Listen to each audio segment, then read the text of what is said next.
For many people, feeling constantly drained is a reality. Running around, handling extra needs of others, and just trying to keep the ship afloat. And the worst part, especially around New Year's, there's just an overload of information when it comes to all the different things that you supposedly need to do to be healthy. And so a lot of people, they look at this mountain and they think, like, why bother?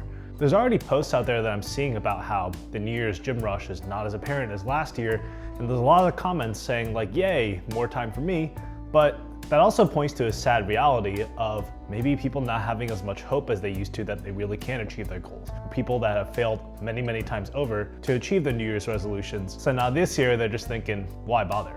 And here's the thing, the time and energy crunch is real for a lot of people. I think especially as someone in the mid-20s, it's easy to underestimate just how difficult like being a parent with multiple kids can be, for example. And in today's world, it's often a very common talking point to say, just do it anyways, just push through, and that's the secret to success. But for many people juggling their work, life, health, and relationships, exhaustion and having limited energy to accomplish all of the goals all at once is not an excuse, it's a reality. The real question is, if those excuses are valid, now what? The answer is simple, but sometimes difficult to execute. It's about focusing on what you can do whenever you can do it in any given moment. And maybe you're in a season of life where you're not going to achieve your dream body right away, but just grabbing onto those small wins. Having 2 workouts on a busy holiday week full of family obligations instead of your usual planned 5, or that one healthy meal that you prepped coming back home despite there being nothing prepped in your refrigerator since you've been gone for the last couple weeks visiting family. That effort is still really valuable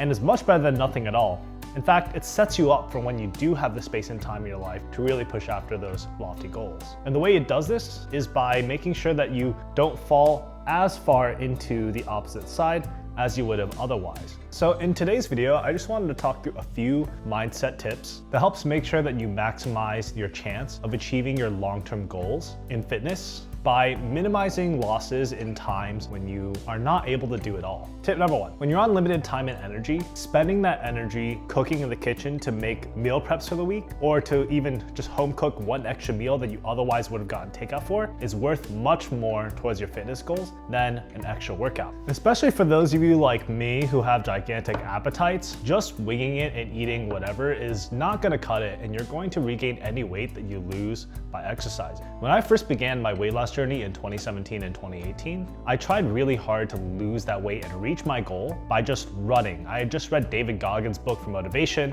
and I was all about getting that movement in and getting my steps and exercises in by trying to run every day and try to do a lot of cardio to burn it off. You'll see a lot of people in the gyms in January filling up all the cardio machines, and then they wonder in February why nothing has really happened yet. The truth is, for every 3 or 4 miles that you walk or jog or run on the treadmill, you can easily eat all of those calories back, if not more, because you're hungry after doing the cardio, in like 2 donuts or 2 slices of extra pizza, or even a couple handfuls of nuts. The higher leverage activity, if you have limited time, is always going to be to try to meal prep some low calorie dense, voluminous meals for those of you with higher appetites. So how do you start with this? The biggest gains for most people that are like young to mid professionals and consistently go into an office for work is to have their lunch prepped as much as possible throughout the week, cooking on the weekend. But for a lot of people, even their weekends get busy with chores and caretaking.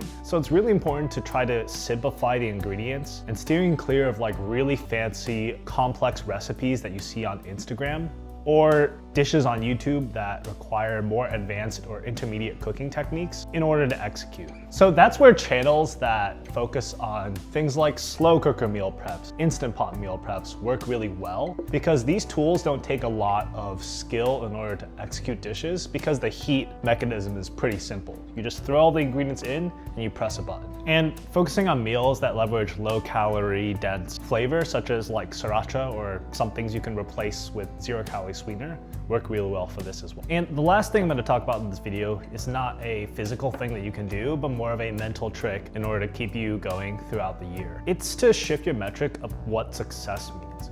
Maybe success in any given week is not losing 5 pounds off the scale because you had a busy week where other obligations threw things out of array.